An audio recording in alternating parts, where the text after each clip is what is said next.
questo preciso momento sei rinchiuso in un bunker di osso, nel buio assoluto, nel silenzio più totale.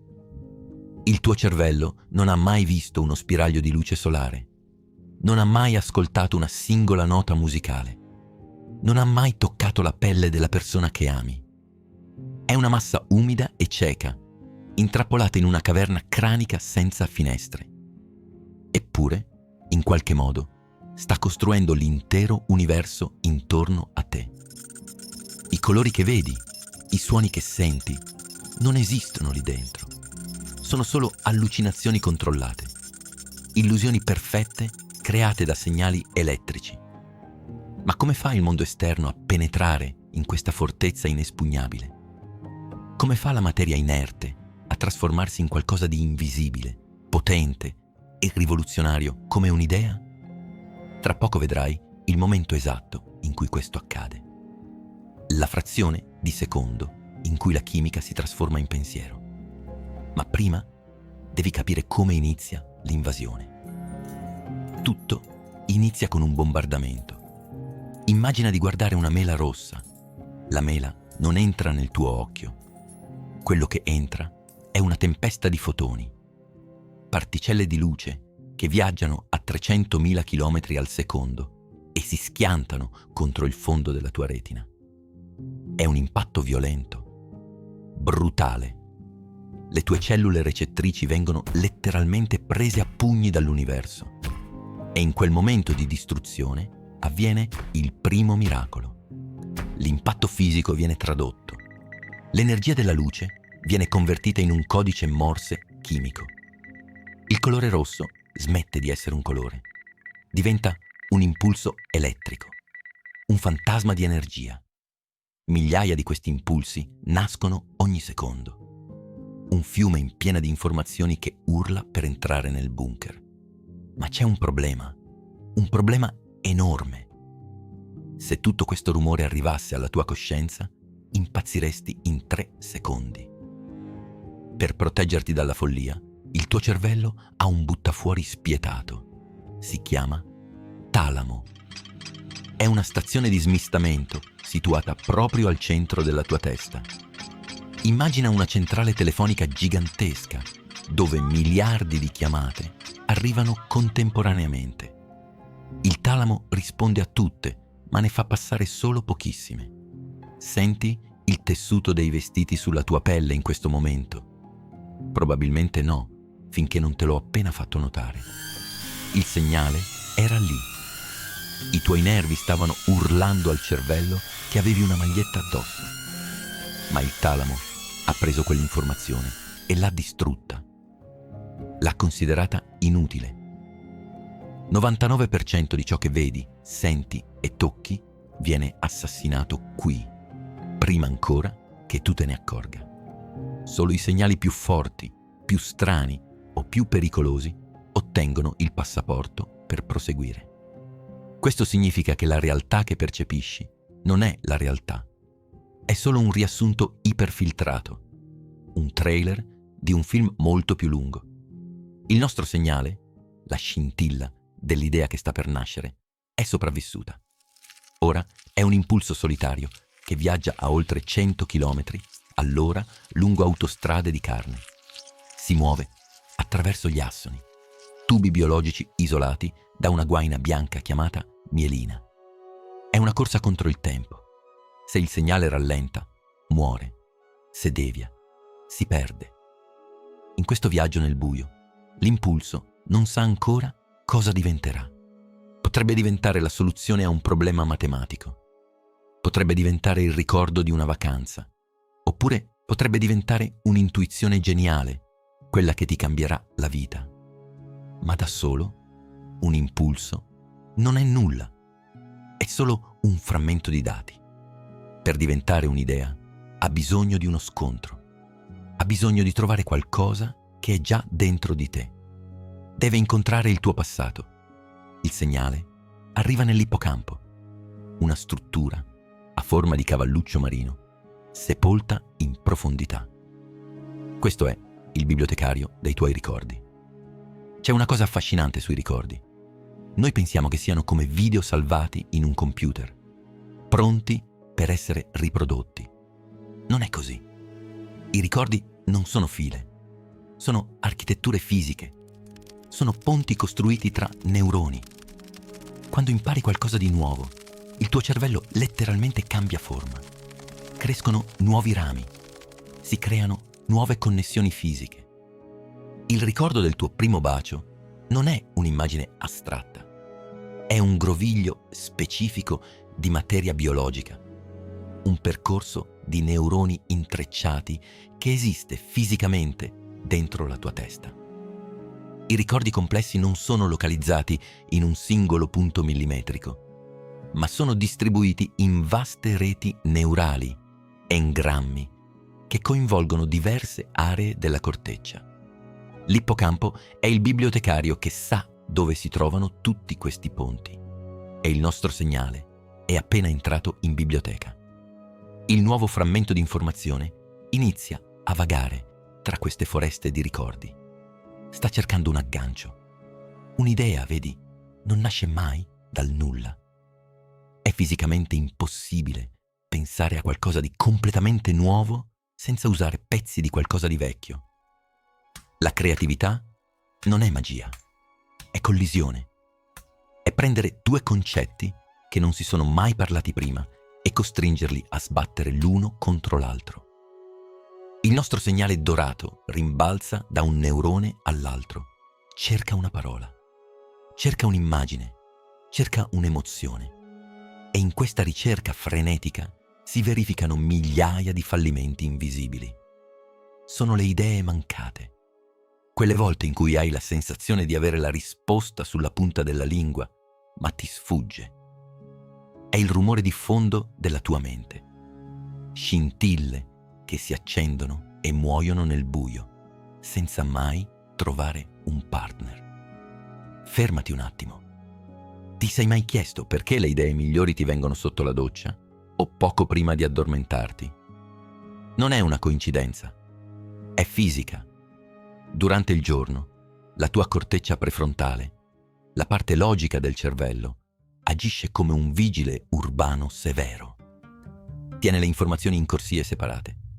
La matematica di qua, i ricordi di infanzia di là. Non permette che si mescolino. Ma quando ti rilassi, quando il cervello passa alle onde alfa, il vigile urbano se ne va. I confini crollano. Il labirinto si apre. Ed è in quel momento di caos controllato che i segnali possono viaggiare per strade proibite. Un'immagine vista in un film si scontra con un problema di lavoro. Una canzone ascoltata 10 anni fa si fonde con il sapore di un caffè. È il disordine che genera il genio. E proprio adesso, nel nostro viaggio, il vigile urbano ha abbassato la guardia. All'improvviso succede. Il nostro segnale trova una risonanza. Si avvicina a un vecchio ricordo, a una struttura neurale inattiva da anni. E stranamente, le due frequenze combaciano, come due diapason che vibrano alla stessa nota. Il nuovo input e il vecchio ricordo si riconoscono, si attraggono, ma non si sono ancora toccati. Tra di loro c'è un abisso, un burrone microscopico che separa ogni neurone dall'altro. Si chiama fessura sinaptica. È uno spazio vuoto, un fossato largo appena 20 nanometri. Sembra insignificante, ma per un impulso elettrico è come il Grand Canyon. L'elettricità non può attraversare il vuoto, si ferma sul bordo del precipizio. L'idea è lì, sospesa sull'orlo dell'esistenza. Per nascere davvero, l'energia deve cambiare natura, deve compiere un atto di pura alchimia. Siamo sul bordo del burrone. L'energia elettrica ha raggiunto il culmine della tensione e poiché non può saltare, fa qualcosa di straordinario. L'energia elettrica innesca il rilascio di sostanze chimiche preesistenti, neurotrasmettitori. L'impulso elettrico innesca l'apertura di minuscole sacche sul bordo del neurone. Sono come piccole navi da carico, cariche di molecole chimiche. I neurotrasmettitori, glutammato, dopamina, serotonina. Milioni di queste particelle chimiche vengono vomitate nello spazio vuoto. È una pioggia di molecole che cade attraverso il baratro, sfidando il buio. Sono i messaggeri della tua mente. Stanno portando il frammento di informazione verso l'altra sponda. È un momento di vulnerabilità assoluta. Se una tossina o una droga bloccasse questo spazio in questo preciso istante, l'idea morirebbe a metà strada. Il pensiero svanirebbe prima ancora di essere pensato. Sull'altra sponda del burrone, il vecchio neurone è in attesa. La sua superficie è ricoperta di recettori. Sono serrature chimiche incredibilmente complesse che aspettano solo una chiave della forma esatta. Le molecole in caduta libera si schiantano contro questa parete. La maggior parte rimbalza via, inutile, ma alcune, quelle con la geometria perfetta, trovano la loro serratura, si incastrano. Clic. È un incastro di precisione atomica. Nel momento esatto in cui la chiave entra nella serratura, il neurone ricevente subisce uno shock violento. Dei piccoli canali si spalancano sulla sua superficie. L'esterno irrompe all'interno e la chimica, improvvisamente, ritorna a essere elettricità. Il messaggio è passato. Il ponte invisibile è stato attraversato. Ma non abbiamo ancora un'idea. Abbiamo solo un contatto. Questo è il momento, l'istante esatto che stavi aspettando. L'input fresco e il ricordo antico si sono fusi. Il neurone ricevente, riempito di nuova energia, non si limita a trasmettere il segnale. Lo amplifica. Si accende di una luce accecante. È la scintilla della comprensione. Il momento aha. È l'istante in cui capisci la battuta di uno scherzo. È il secondo in cui trovi la soluzione a un problema che ti tormentava da giorni. È la nascita di un'idea originale. Fisicamente, nel tuo cervello, avviene un'attivazione sincronizzata di reti neuronali, spesso associata a un picco di onde gamma. È un processo bioelettrico estremamente efficiente che consuma una quantità minima di energia. Hai appena creato qualcosa che non esisteva un secondo fa nell'intero universo. Hai generato un nuovo ordine dal caos. Il tuo cervello ama questo momento, ne è dipendente. Quando una nuova idea nasce, quando due concetti si uniscono con successo, il sistema innesca una ricompensa. Apre i rubinetti di una molecola speciale, la dopamina. È la sostanza del piacere, della motivazione, dell'estasi. Un'onda di particelle dorate inonda l'aria dell'esplosione. È la sensazione di trionfo che provi quando risolvi un puzzle. È il brivido dell'ispirazione. Il tuo corpo ti sta drogando per premiarti di aver pensato a qualcosa di nuovo. L'evoluzione ha reso fisicamente piacevole l'atto di essere intelligenti. Perché un cervello che gode nel creare idee è un cervello che fa sopravvivere la specie. In questo momento, la tua idea è avvolta in un oceano di puro piacere biochimico, ma non può restare isolata. Deve diffondersi. Fermati. Pensa alla parola renderium. L'hai fatto? Bene. In questo preciso secondo hai iniziato ad alterare la struttura fisica delle tue connessioni neurali, sinapsi. Ogni volta che un'idea nasce, lascia un cratere. O meglio, costruisce una strada. Si chiama neuroplasticità. Il neurone che ha appena sparato la sua scintilla inizia a mutare. Piccoli tentacoli biologici, chiamati spine dendritiche, spuntano dalla sua superficie come rami di un albero in primavera. Si allungano verso il neurone vicino, cercando di rendere permanente quella connessione. Il tuo cervello non è un computer solido. È una massa di creta viva che si modella in tempo reale in base a ciò che pensi. Se continui a pensare a quell'idea, il ponte diventerà un'autostrada a 8 corsie. Se non ci pensi mai più, il ramo seccherà e cadrà nel vuoto. Tu sei l'architetto del tuo stesso cervello. L'idea originaria, quella singola scintilla non è più sola. Ha innescato una reazione a catena. Un neurone ne accende 3, 3 ne accendono 9, 9 ne accendono 27. In decine o centinaia di millisecondi, un segnale elettrico si propaga attraverso le aree della corteccia cerebrale. È come guardare una città che si accende di notte dopo un blackout, quartiere dopo quartiere. L'idea visiva recluta l'area del linguaggio per trovare le parole. L'area del linguaggio recluta il sistema motorio per preparare il corpo. La singola intuizione è diventata una tempesta perfetta che domina 86 miliardi di neuroni. Il rumore di fondo viene silenziato. L'intero organo ora lavora per un solo scopo: dare voce a quel pensiero.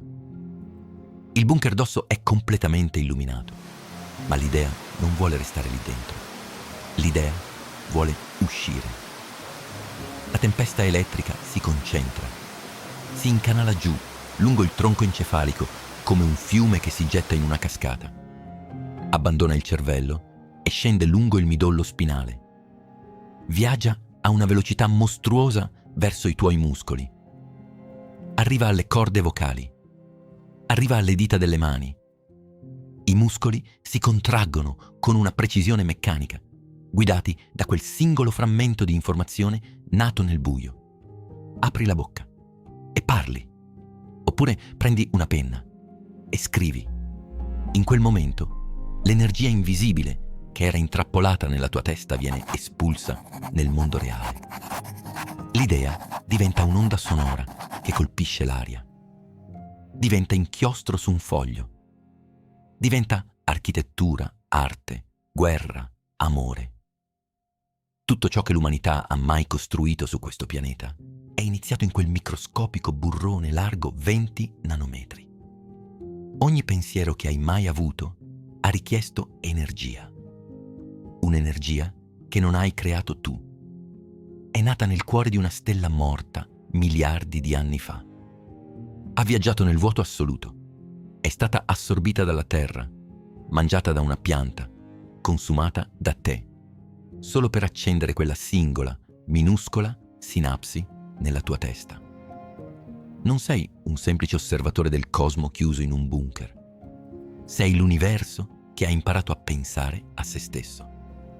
L'infinito non è là fuori, in un cielo irraggiungibile.